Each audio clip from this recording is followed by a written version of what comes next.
So I call this the sewing machine mount. I developed it very early on when I was a total beginner. I just want, I've always been into developing my own tricks. I think it's something that's really cool about yo-yoing.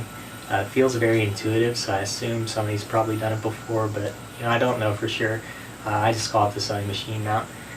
And yeah, it's really useful, very versatile. You can get into a lot of different mounts from this trick, and yeah, I even almost developed the wrist mount on my own without even looking up any tutorials or even knowing about the wrist mount, just from this basic mount here.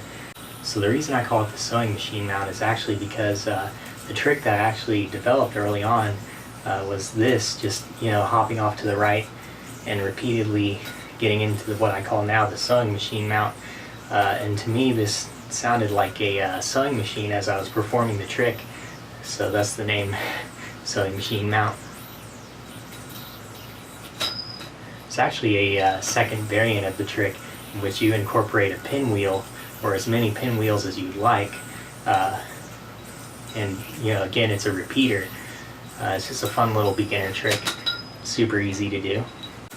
So you can either do this from trapeze, throw it to the right, hook it onto this string that's hooked to your throw hand finger, or you can go straight into it like that. Same concept, just really easy. Throw it to the right over your wrist.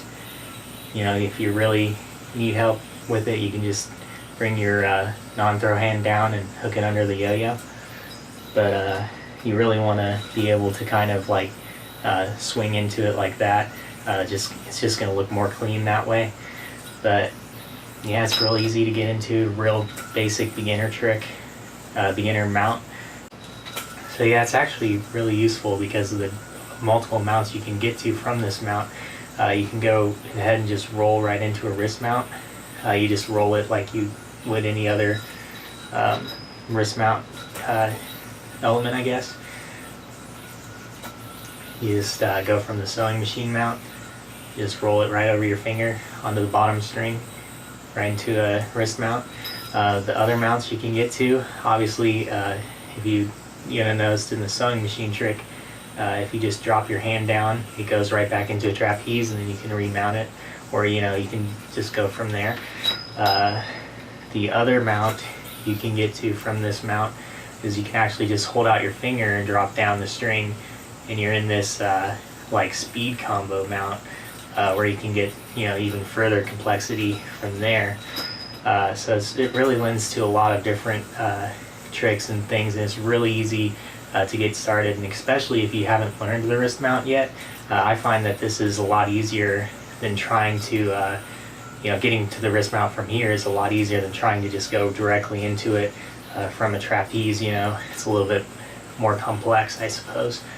And it's just a really basic, really easy beginner trick, beginner mount. I think it's can be really useful. I definitely want to incorporate a few more elements with this mount, just because it's something I did early on, and I think it's pretty cool that I figured it out. And I do have one other trick that I do with it. It's not a very complicated trick, but I'm gonna make a separate video on it just because. But yeah, this is the beginner's mount, sewing machine mount, and yeah, I just named it because of the noise it made when I was doing the trick.